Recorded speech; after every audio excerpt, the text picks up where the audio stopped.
Hey everybody, how you doing today? My name is Dan. I'm the Jazz Shepherd, as most of you know by now, I hope.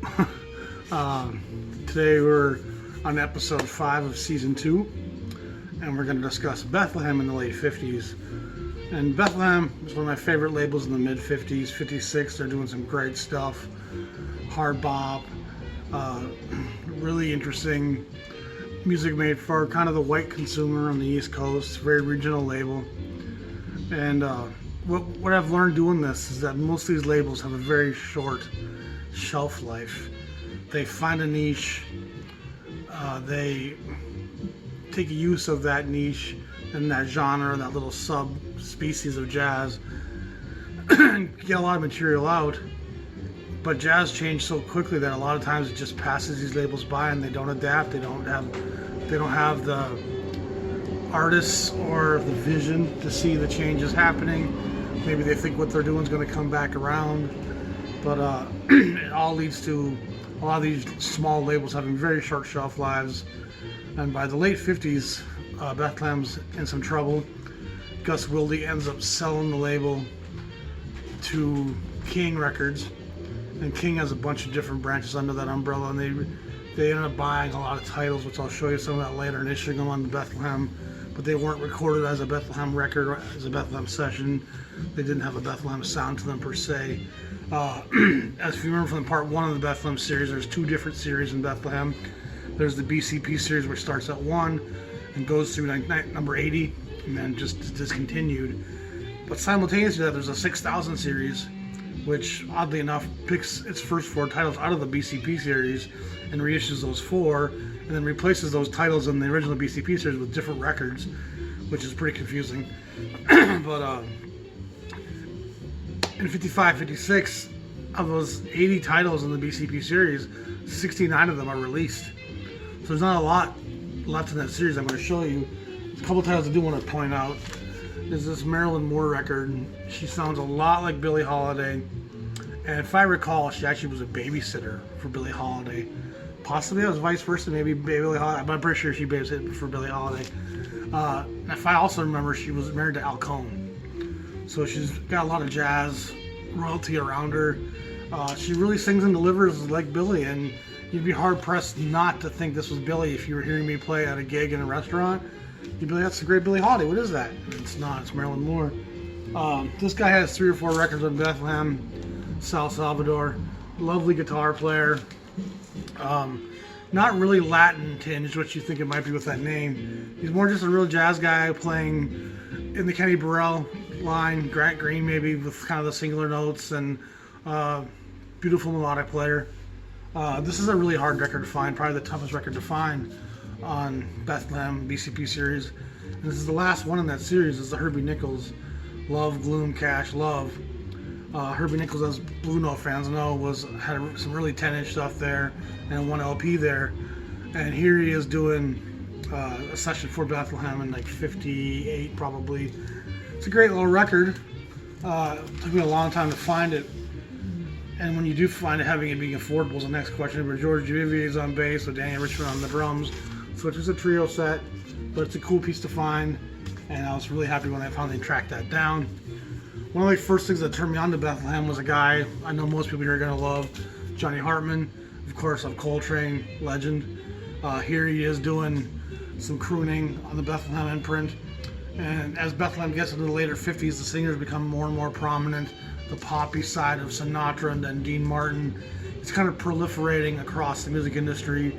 And so the writing was on the wall for the instrumental guys, and it was pretty clear that vocal was going to be where the money was going to be, and that was only until Beatles came along shortly after that, and that changed everything again. Mel Torme, Velvet Fog, has a lot of records on Bethlehem, probably almost a dozen. Nina Simone has a couple different records here, and what I find funny about this is these are obviously from the same photo shoot, and it shows you how the label is kind of losing its steam and its direction, even in the art department. We'll just take another picture from that same session. If I recall, the second one's actually a compilation with her and Julie London and a few other gals on it as well. So it kind of tells you some of what the label is at. So let's say there's not some great records in the 6000 series.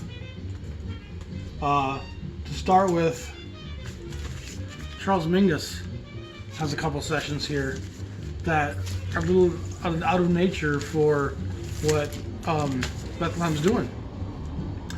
Not Mingus's best stuff, but it's still Mingus. It's always going to be compositionally challenging, interesting stuff. You get some great bands with him on some of those. Art Blakey ends up with a couple sessions here at Bethlehem, and these all both have different covers to them as well. This is a really hard record to find. Charlie Rouse and Paul Kinechet. The Chase is on. It took me a long time to track this down. There was a Chase all right for sure on that. It's a beautiful record. Both tenor players, both really kind of blowing hard here. I can't compare this to some of the kind of Riverside stuff with Griffin and Lockjaw in that same kind of vein. Got a lovely picture of Brooklyn in the background, maybe Harlem, probably Harlem. But great record, cool cover. One of the hard bop records that Bethlehem does here towards the end of the late 50s. Definitely would encourage anyone to find that if they can, because it's a great session. And then, as I mentioned earlier in this, by 60, 61, they're pretty much a done entity. King is buying up some sessions. Mal Waldron, Booker Irvin, Benny Green, Zoot Sims. Oh, this has got a bunch of house. Pepper Adams, Donald Byrd, Kenny Burrell, Flanagan. Nice jam session record. Booker Little has a record here, of course, of Max Roach after Clifford Brown passed away. This was Max Roach's next trumpet player, who also died really young.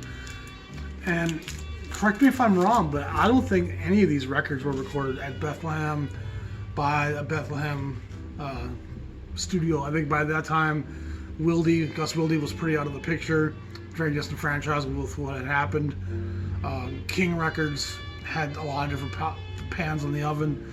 Their focus on jazz was pretty diminished. Their R&B stuff, their pop stuff, their rock stuff was all kind of going to the fore.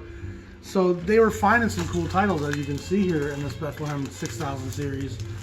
But you're not talking about the consistency of one label with one direction, with one sound, with one core of musicians. These are all kind of taken from all over, and King was just buying them, issuing them.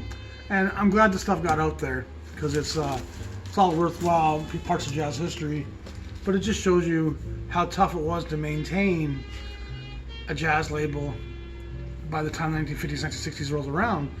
It's a very splintered discography. There's a lot of different veins to what's happening, and the listener had more and more options, and obviously R&B and pop and rock was on the horizon, so jazz was hearing the death bell, which is sad in some ways, but jazz had its limelight, had its moment, and a lot of people say jazz is still alive.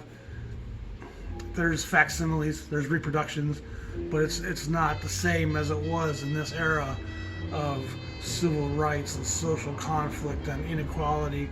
And while we still have some of that, struggle with some of that today, these players aren't dealing with that same the level of chaos, same level of tyranny and terror.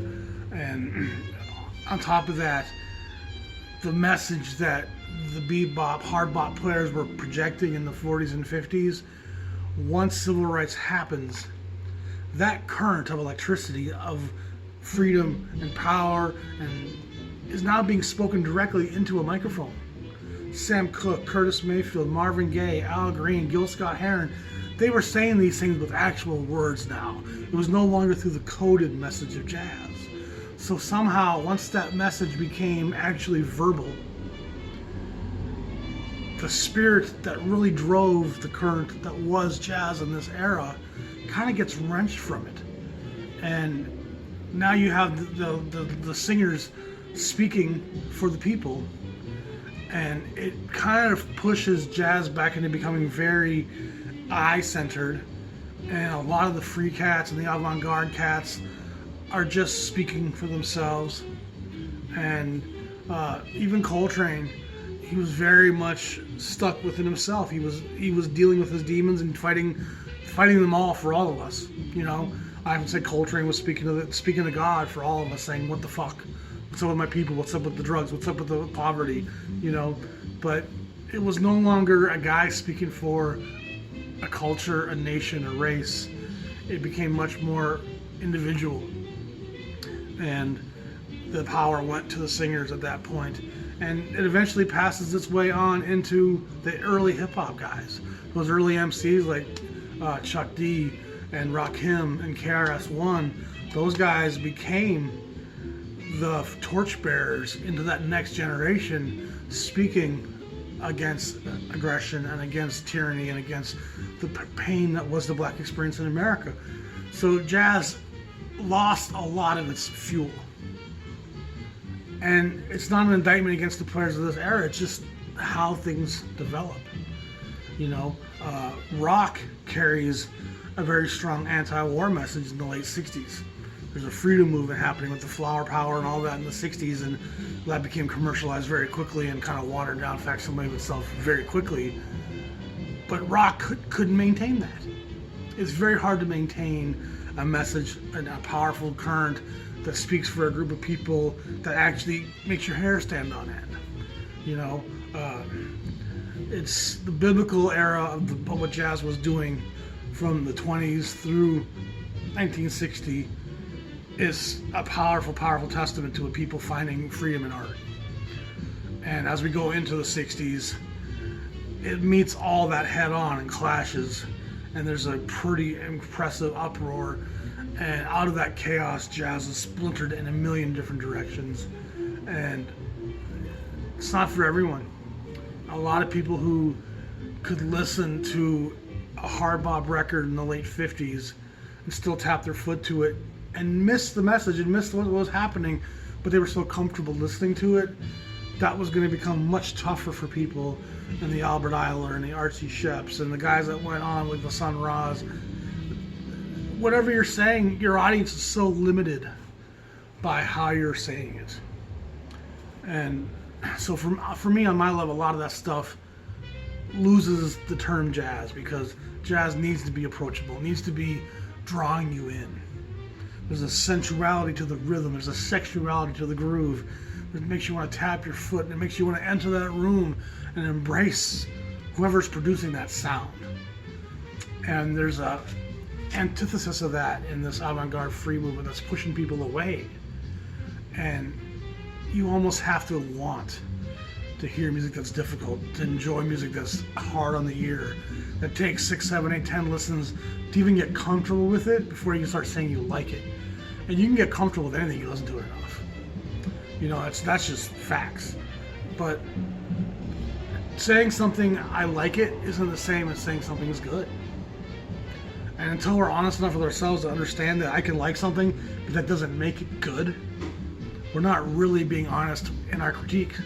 And we're not really being useful to other people who want to have our opinions. People need to have an honest critique so they can know what they're buying when they buy it. So anyway, that's Bethlehem in the late 50s. It's kind of the end of an era for them. Sad, and we're going to miss them. Next week, we're going to move on to Atlantic, Part 6, and see what they're doing in the late 50s, and Atlantic really starts to hit their stride, which is pretty exciting. Y'all have a great afternoon. I'm the Jazz Shepherd. Peace.